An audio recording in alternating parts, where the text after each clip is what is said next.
တုတ်တန်ချံအခန်းကြီး15အခန်းငယ်1မှ33ဖြင်းငင်းသောစကားသည်စိတ်ကိုဖြစ်တတ်၏ကြမ်းတမ်းသောစကားမူကားအမျက်ကိုနိုးဆော်တတ်၏ပညာရှိသောသူ၏ရှာသည်ပညာအသက်ကိုတင့်တယ်စေတတ်၏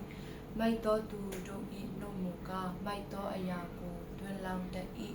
ထာဝရဘုရား၏မျက်စိတော်သည်ခတ်သိမ်းသောအရင်၌ရှိ၍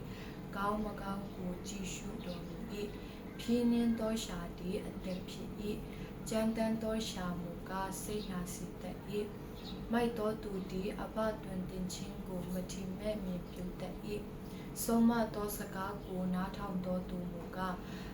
တမာတတိနှင့်ပြီးဆုံးတတ်၏ဖြောင့်မတ်သောသူ၏အိမ်၌များစွာသောစီစဉ်ရှိ၏မတရားသောသူခံရသောအခွင့်မူကားများစွာသောနောက်ဆက်ခြင်းနှင့်ရှိ၏ပညာရှိသောသူ၏နှုတ်ခမ်းတို့သည်ပညာအသက်ကိုစွန့်ကြဲတတ်၏မိုက်သောသူ၏နှလုံးမူကားပညာမရှိမတရားသောသူပူဇော်သောရစ်ကိုထာဝရဘုရားဆစ်ရှုဝင်ရှာတော်မူ၏တဘောဖြောင့်သောသူဆုတောင်းသောပတ္ထနာကိုကားနှစ်သက်တော်မူ၏မတရားသောသူလိုက်သောလမ်းကိုထာဝရဘုရားဆစ်ရှုဝင်ရှာတော်မူ၏ဖြောင့်မတ်ခြင်းလမ်းတရားသို့လိုက်သောသူကိုကားချစ်တော်မူ၏လမ်းလွဲသောသူသည်ဆုံးမသောစကားကိုနားမခံလိုတုတ်တော်လဲအပြစ်တင်ခြင်းကိုမုန်းသောသူသည်သိရမည်မရဏနိုင်ငံနှင့်အဘဒုံနိုင်ငံသည်ထာဝရဘုရားရှိတော်၌ထင်ရှား၏ထိုမြမကလူသားတို့၏နှလုံးသည်သာ၍ထင်ရှား၏မထင်မဲ့မြင်ပြုတ်သောသူသည်အပြစ်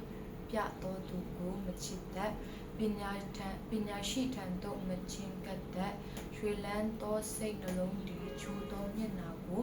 ဖြစ်စေတတ်၏မျိုးငယ်ခြင်းအားဖြင့်ကားစိတ်ပြတ်တတ်၏ဉာဏ်ကောင်းသောသူ၏စိတ်နှလုံးသည်ပညာအသက်ကိုရှာတတ်၏မိုက်သောသူတို့၏နှုတ်မူကားမိုက်ခြင်းကိုကျက်စားတတ်၏စင်ရဲညူငင်သောသူ၏နိယရှိသမျှတို့သည်စူယုတ်ကြ၏ရှင်လန်းသောစိတ်နှလုံးမူကားအစဉ်အမြဲခံရသောပွဲဖြစ်၏နောက်ဆက်ခြင်းနှင့်ရှင်၍ကြီးစွာသောစီးစိမ်ထက်ထာဝရဘုရားကိုကြောက်ရွံ့ခြင်းနှင့်ရှင်သောဥစ္စာအနေငယ်သည်သာ၍ကောင်း၏စူအောင်ကျွေးသောနွားတကောင်လုံး၏အချင်းချင်းအမျိုးထားသောစိတ်နှင့်စားရသည်ထက်ချစ်ချင်းမြတ်တာပါသောဟင်းရွက်တနက်စာသည်သာ၍ကောင်း၏မာနကြီးသောသူသည်ရန်ကိုနိုးဆော်တတ်၏တိခံနိုင်သောသူမူကားငြိမ်သက်၏ပြည့်ရသောသူသွားရလမ်း၌စူးပင်စီကားရှိလျက်ရှိ၏ဖြောင့်မတ်သောသူသွားရလမ်းမူကားမိုးမောက်လျက်ရှိ၏ပညာရှိသောသားသည်အဘဝင်းမြောက်ခြင်းအကြောင်းဖြစ်၏မိုက်သောသားမူကားမိမိအမိကိုမထီမဲ့မြင်ပြုတတ်၏ဉာဏ်မရှိသောသူသည်မိုက်မဲခြင်း၌ပျော်မွေ့တတ်၏ဉာဏ်ရှိသောသူမူကားဖြောင့်မတ်သောအကျင့်ကိုကျင့်တတ်၏တိုင်ပင်ခြင်းမရှိလျှင်အကျင့်ပြတ်တတ်၏တိုင်ပင်သောသူမူကားအကြံတည်တတ်၏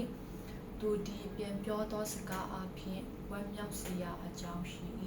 အချိန်တန်၍ပြောသောစကားသည်လည်းအလွန်လျှောက်ပတ်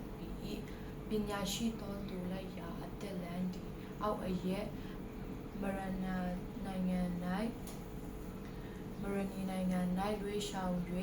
အထက်သို့ပို့ဆောင်တတ်၏မာနထောင်လွှားတတ်သောသူ၏အိမ်ကိုထာဝရဘုရားဖြစ်စေတော်မူ၏မုတ်ဆုမနီယာအရက်ကိုက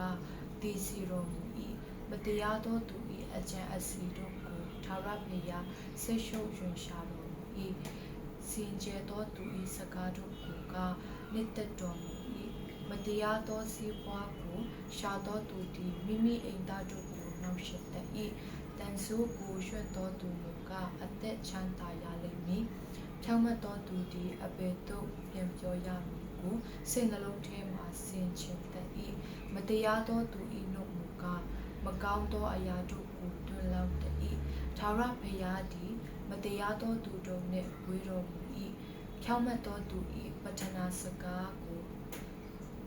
ကာနာထောင်တော်မူ၏ စ္စည်းအလင်းဒီနှလုံးကိုရွှင်လန်းစေတတ်၏ကောင်းသောတင်းစကားဒီလည်းအယုတို့ကိုချင်းစီနှင့်ပြုဝစေတတ်၏အသစ်နှင့်ရှင်သောဆုံးမစကားကိုနားထောင်တော်သူသည်ပညာရှိတို့နှင့်ပေါင်းဖော်ရသောအခွင့်ရှိ၏ဆုံးမခြင်းစကားကိုပယ်သောသူသည်မိမိအသက်ဝိညာဉ်ကိုမထင်မဲ့မြင်ပြုရာသို့ရောက်၏နားထောင်သောသူမူကားဉာဏ်ကိုရတတ်၏ထာဝရဘုရားကိုကြောက်ရွံ့သောသဘောသည်ပညာကိုတွင်တင်ခြင်းဖြစ်၏ဂုဏ်အသေးအရင်၌နှိမ့်ချခြင်း၏နေရာရှိ၏